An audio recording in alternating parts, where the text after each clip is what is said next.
नमस्कार दोस्तों, मैं हूं परवीन सानी। क्या प्रधानमंत्री नरेंद्र मोदी ने सोच लिया है विपक्ष के जिन सांसदों को लोगों ने चुनकर भेजा है उनके सवालों का वो जवाब नहीं देंगे? क्या मोदी ने सोच लिया अब राहुल गांधी और अखिलेश यादव जैसे नेताओं का सीधा सामना नहीं करेंगे? क्या ऐसे फैसले जो मोदी जी के कहने पर सरकार लेती है उसमें घिरता हुआ खुद को देख मोदी के लिए बस विदेश दौरे ही रास्ता बचे हैं? अब दोस्तों, ऐसे सवाल मैं इसलिए कह रहा हूं क्योंकि पीएम मोदी विदेश यात्रा पर निकल गए हैं।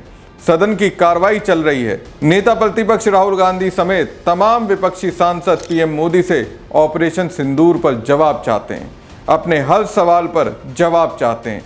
वो एसआईआर कराने का मकसद जानना चाहते हैं। वो जानना चाहते हैं उपराष्ट्रपति जगदीप धनखड़ ने पद से क्या वाकई में स्वास्थ्य संबंधित समस्याओं को देखते हुए इस्तीफा दिया है। अगर ऐसा है तो जानना चाहते हैं फिर सम्मान के साथ विदाई क्यों नहीं हो रही। आपको दोस्तों ये जानकर हैरानी होगी, प्रधानमंत्री नरेंद्र मोदी ने देश के अन्य प्रधानमंत्रियों को विदेश दौरे के मामले में पीछे तो छोड़ा ही, इसके साथ ही संसद सत्र के दौरान सबसे ज़्यादा बार वो विदेश दौरे पर गए। उनसे पहले पंडित जवाहरलाल नेहरू, इंदिरा गांधी, अटल बिहारी वाजपेयी और मनमोहन सिंह ने प्रधानमंत्री रहते हुए संसद सत्र के दौरान एक एक बार विदेश यात्रा की। लेकिन क्या आपको पता है पीएम मोदी ने संसद सत्र के दौरान कितनी बार यात्रा की? सुनकर चौंक जाएंगे, हैरान रह जाएंगे। दोस्तों, मोदी जी ने प्रधानमंत्री रहते हुए पिछले 11 सालों में करीब 28 बार विदेश दौरे किए। सुनकर आपको कैसा लगा? कईयों के जहन में यही सवाल होगा, विदेश दौरों पर जाकर पीएम मोदी ने क्या हासिल कर लिया? अगर कुछ हासिल करते हैं तो ऑपरेशन सिंदूर के दौरान खुलकर साथ देने की आवाज़ विदेश से आती, लेकिन नहीं आई।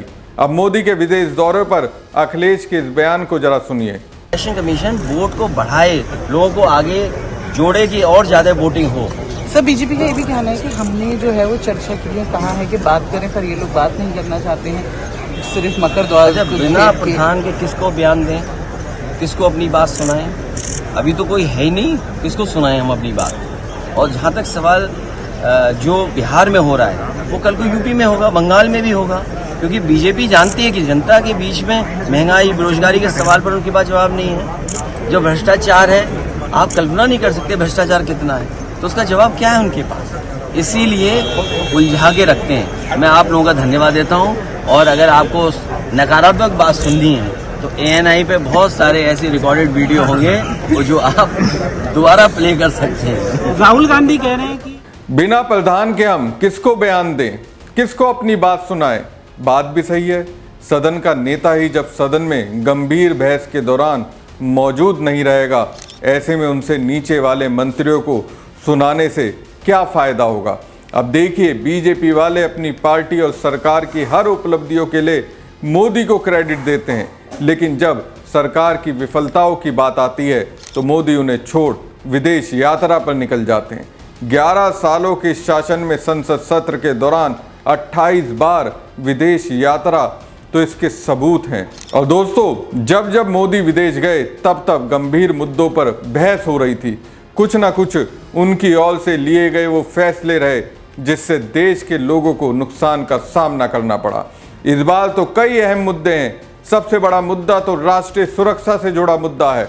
ऑपरेशन सिंदूर के दौरान जो कुछ हुआ उस पर उनको जवाब देना था, संसद में बैठकर विरोधियों को सुनना था, लेकिन नहीं, मोदी को तो अपने मन की बात सुनानी होती है।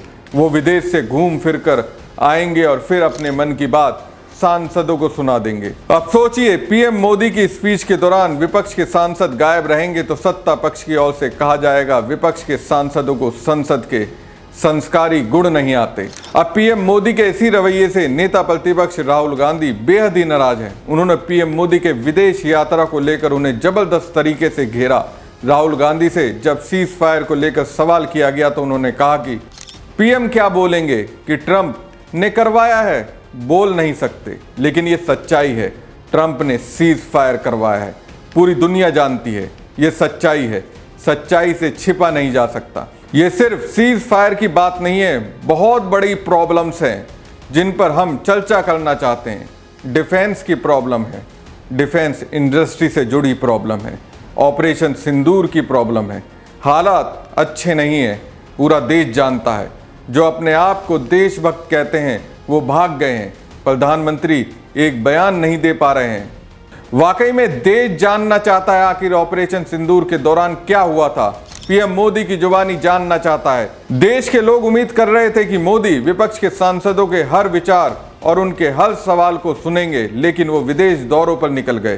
प्रधानमंत्री की ब्रिटेन यात्रा 23-24 जुलाई के बीच होगी, जो ब्रिटेन के प्रधानमंत्री के निमंत्रण पर हो रही है। विपक्ष निमंत्रण दे रहा है कि मोदी जी देश की सुरक्षा और उनसे जुड़ी समस्याओं पर बात कीजिए, लेकिन मोदी तो अपनी ही दुनिया में रहते हैं। उन्हें देश के लोगों की तरफ से चुने गए जनप्रतिनिधियों की कद्र ही नहीं है। ब्रिटेन के बाद पीएम मोदी मालदीव जाएंगे, जहां के राष्ट्रपति मोहम्मद मुइज़्ज़ू हैं। उस मुइज़्ज़ू से मिलने जा रहे हैं जो भारत के एहसानों को भूल बैठे थे, भारत के विश्वास के साथ गद्दारी की थी।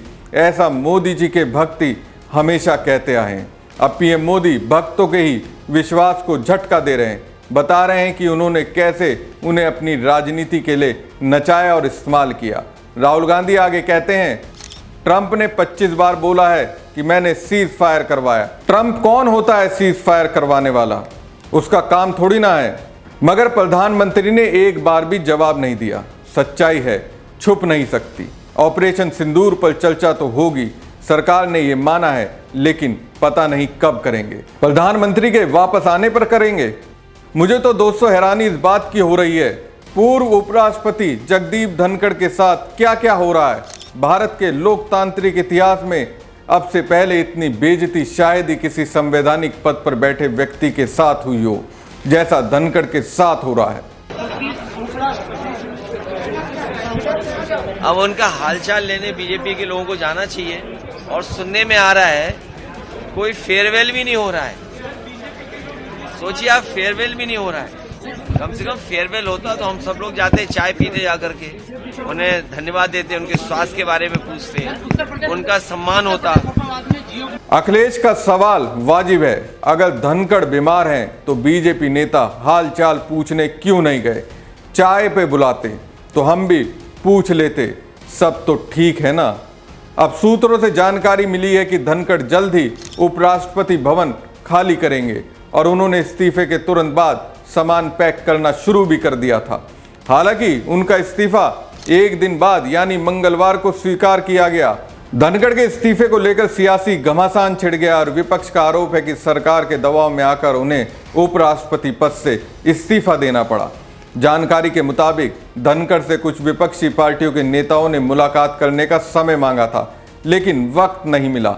शिवसेना के सांसद संजय राउत और एनसीपी के शरद पवार ने भी धनखड़ से मंगलवार को मिलने के लिए समय मांगा था, लेकिन समय नहीं मिला।